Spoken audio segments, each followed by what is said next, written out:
मजबूत मुमालिक हैं, वो एक दूसरे के लिए भी बोल सकते हैं क्योंकि उनका बिजनेस है। हमारे साथ क्या है, अब हमारे मुल्क में ऐसा कोई इशू क्रिएट होता है तो हम तो इस्लाम पर भी नहीं ना बोल सकते। हम खुद को मुसलमान बोलते हैं, किसी के साथ हमारे मुआशी ताल्लुकात बेहतर नहीं है, हमने हर एक से कर्जा लेना है।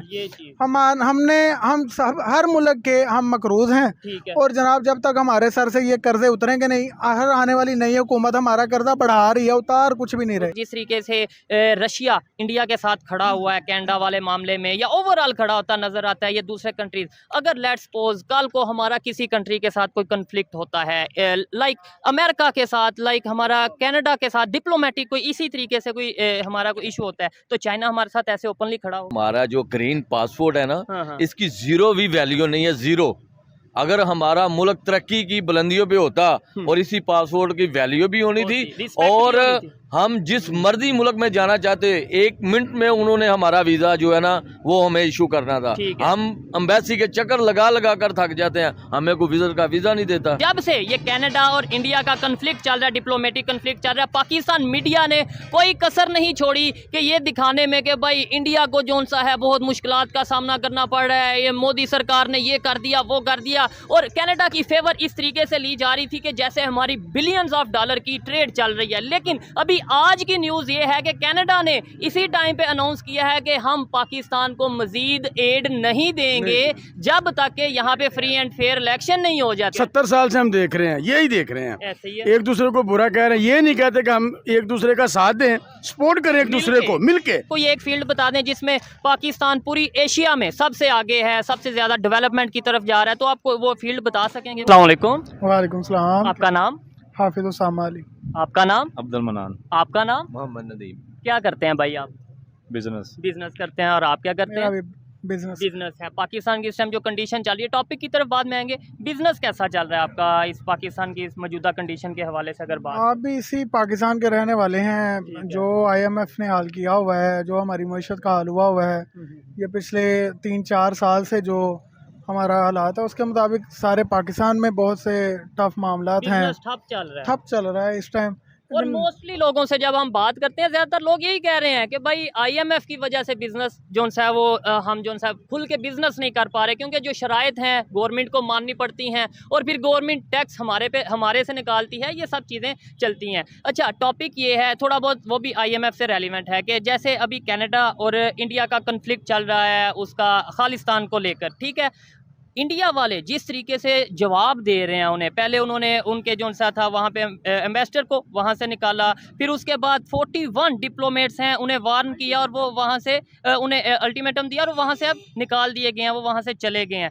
क्या कहेंगे हम लोग आपस में, मतलब आप मुझे चोर कह देंगे, मैं इन्हें कह दूंगा, ये आगे उन्हें कह देंगे, हम आपस में लड़ते हैं, लेकिन दूसरे जो डेवलपमेंट की तरफ कंट्री जा रहे हैं, खासतौर पे हमारा नेबर हो, वो आपस में यूनिटी करता है और जो उसके खिलाफ बोलता है उन्हें वो जो सा वो मुँह तोड़ जवाब देता है। इसके पीछे मेन रीज़न सिर्फ यही है कि हमारी 75 साल से यही है कि हमने एक दूसरे को गाली देनी है, एक दूसरे को बुरा बोलना है और अपनी मईशत की तरफ, अपने मुल्क का नहीं सोचना।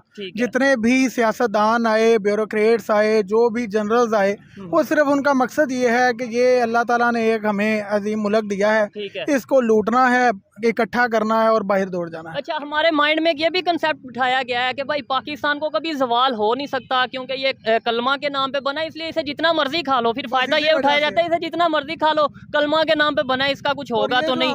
और ये जो हम बोलते हैं ना IMF का कसूर है, IMF का क्या कसूर है? वो एक इदारा है, उसने उन्हीं लोगों को ही देना है जो उसके आगे हाथ फैलाएंगे। ठीक है, यानी IMF नहीं हमारे पास आता कि ये पैसे ले लो, जाते हैं उसके पास। हमने ऐसे हालात पैदा कर दिए हुए हैं, हालांकि इस मुल्क में माशाल्लाह हर किस्म के ज़खायर मौजूद हैं, हर चीज़ है, लेकिन क्या है कि हमारे पेड़ नहीं ना भरेंगे अगर हम उसको इस्तेमाल अपने मुल्क के लिए कर लें। ठीक है, हमारे पास उतनी टेक्नोलॉजी नहीं है कि हम वो जो ज़खायर हैं, जो बलोचिस्तान हो जाए या अगर सिंध हो जाए या दूसरे एरियाज़ में जो से हैं, उसे उन चीज़ों को निकालें, रिफ़ाइन करें और यूटिलाइज़ करें, वो हमारे पास मशीनरी मौजूद नहीं है। अच्छा, थोड़ा सा सवाल ये भी आता है कि इंडिया और जो कनाडा का कन्फ्लिक्ट चल रहा है, उसमें बड़े बड़े कंट्री, खासतौर पर रशिया की बात करें, वो इंडिया के साथ खड़ा होता नज़र आता है, और इवन ख़ास तौर पे रशिया के जो प्रेसिडेंट है उन्होंने स्टेटमेंट दी है, उन्होंने जो उनके पार्लियामेंट के स्पीकर हैं उन्हें इडियट बोल दिया कनाडा के पार्लियामेंट के स्पीकर को।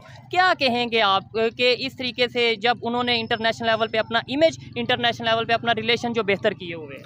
उसकी वजह भी सिर्फ यही है कि वो मजबूत ममालिक हैं, वो एक दूसरे के लिए भी बोल सकते हैं क्योंकि उनका बिजनेस है। हमारे साथ क्या है, अब हमारे मुल्क में ऐसा कोई इशू क्रिएट होता है तो हम तो इस्लाम पर भी नहीं ना बोल सकते, हम खुद को मुसलमान बोलते हैं, इसके हवाले से भी अगर कोई इशू हो जाता है तो हम नमूस रिसालत के लिए नहीं बोल सकते, तो हम क्योंकि ये दुनियावी मामलात में क्या है किसी को बोलेंगे। और सबसे बड़ा मसला जो ये है वो ये है कि हमारे पास किसी के साथ हमारे मुआशी ताल्लुकात बेहतर नहीं है, हमने हर एक से कर्जा लेना है, हम हर मुल्क के हम मकरूज हैं और जनाब जब तक हमारे सर से ये कर्जे उतरेंगे नहीं, हर आने वाली नई हुकूमत हमारा कर्जा बढ़ा रही है, उतार कुछ भी नहीं रहे। तो जितनी देर तक ये मसले ख़त्म नहीं होंगे हमारे मुल्क के मसाइल नहीं ख़त्म नहीं होंगे। हम एक दूसरे को चोर चोर कहते रहेंगे और कहते आए हैं, लेकिन बाहर से अगर कोई हमारे पे वार करता है, कोई हम पे इल्ज़ाम लगाता है, ख़ासतौर पर अमेरिका की बात करें, उसका जो दिल करता है हमें वो कहता है, लेकिन हम चुप करके मानते हैं। उसकी वजह यह है कि हमें IMF के पास जाना पड़ता है, हमें वर्ल्ड बैंक के पास जाना पड़ता है। सर यही डिस्कशन आपकी तरफ लेके आता हूँ, क्या कहेंगे आपके जैसे अभी इंडिया और कनाडा का कन्फ्लिक्ट चल रहा है, कितनी मजबूत पोजीशन जो सा उन्होंने पोजीशन अपनी रखी है, पूरी दुनिया को ने देखा, हमने इवन कनाडा का साथ दिया कि भाई हमारी मीडिया ने जिस तरीके से दिखाया कि भाई कनाडा ने इंडिया के दहशतगर्दी को बेनकाब कर दिया, कनाडा ने इंडिया को परेशान कर दिया, इंडिया बेनकाब हो गया, ये हमारे मीडिया पे चलता रहा। लेकिन अब कनाडा से ये भी न्यूज़ आ रही है कि भाई कनाडा की तरफ से ये न्यूज़ आ रही है कि हम पाकिस्तान को तो मज़ीद लोन ही नहीं देंगे, एड ही नहीं देंगे जब तक यहाँ पे फ्री एंड फेयर इलेक्शन नहीं हो जाते। तो हमारा ये इतना साइड लेने का भी कोई फ़ायदा नहीं हुआ और इंडिया इतनी स्ट्रॉन्ग पोजीशन पे कैसे है?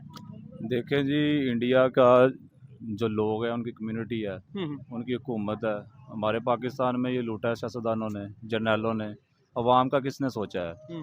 आज देख लें बिजली के यूनिट, पेट्रोल, डॉलर, अवाम का तो फीस रहा है ना। तो ये अगर बात करें कम्युनिटी की, आज देख लें कि 75 साल हो गए कश्मीर, सिर्फ हम कश्मीर डे मनाते हैं, इसमें अमली इक़दाम कोई भी नहीं किया, किसी ने नहीं किया। हमें एक होना पड़ेगा। ठीक है, ऐसे ही यार। उधर तो कश्मीर में तो आपने बोला ना, हम वाकई 75 साल से कश्मीर डे भी मनाते हैं, कश्मीर के नारे भी लगाते हैं, लेकिन पाकिस्तान साइड में जो कश्मीर है वहीं पे अगर आज की बात करें, पता नहीं हमारा पाकिस्तान का मीडिया क्यों नहीं दिखाता, आज वहाँ पे जाके देखे तो आज वहाँ पे प्रोटेस्ट हो रहा है पाकिस्तान गवर्नमेंट के अगेंस्ट के भाई हमें हक नहीं दिया जा रहा। बिल्कुल ऐसे ही है, ये हमारी हुकूमत को चाहिए कि इसके ऊपर थोड़ा बहुत वर्क किया जाए। आप क्या कहेंगे? मतलब यह है कि देखें, हमने हमेशा अपनी पब्लिक को, चाहे अदारे हों, चाहे गवर्नमेंट हो, चाहे हमारी मीडिया हो, पब्लिक को हमने समझ लें लॉलीपॉप दे के रखा, बेवकूफ़ बना के रखा, कि जो सच है उसको छुपा के रखा और जो झूठ है उसे फैलाए गए। मोस्टली ऐसा हुआ, कहीं कुछ लोग सच भी बोलते हैं। अच्छा, तो क्या कहेंगे, चेंज कैसे आ सकता है? हम अपनी नेशन को, अपने पाकिस्तान को यूनाइट कैसे कर सकते हैं, आगे कैसे बढ़ सकते हैं? पॉसिबल है या नहीं है? अगर लेट्स सपोज कनाडा, एग्जांपल दे रहा हूँ, कनाडा हो, अमेरिका हो या दुनिया का कोई कंट्री हो, इवन चाइना हो, अगर हमारे अगेंस्ट बात करता है तो क्या हम इस पोजीशन पे आ सकते हैं कि हम चाइना को भी मुंह तोड़ जवाब दें कि आप कौन होते हो पाकिस्तान के अगेंस्ट बात करने वाले? ये ज़मीनी हकायक में ये शामिल है कि कुछ भी चीज़ इम्पॉसिबल नहीं, ठीक है, हर चीज़ पॉसिबल हो सकती है। कुरान पाक का फैसला है कि उस मुआशरे की हालत तब तक नहीं बदल सकती जब तक वो खुद नहीं बदले। सियासतदान हम पर मुसल्लत किए जाते हैं, वो उसकी वजह हम खुद हैं। हम खुद भी नीचे वाली सतह तक भी हम जितना लूट सकते हैं हम लूटते हैं। तो ये हर चीज़ बेहतर हो सकती है कि अगर हमें कुछ अच्छा, कोई अच्छा सियासतदान मिल जाए, कोई अच्छा मुखलिस जो है वो लीडर मिल जाए, तो उसके बाद यह इस तरह की बात अभी तक कोई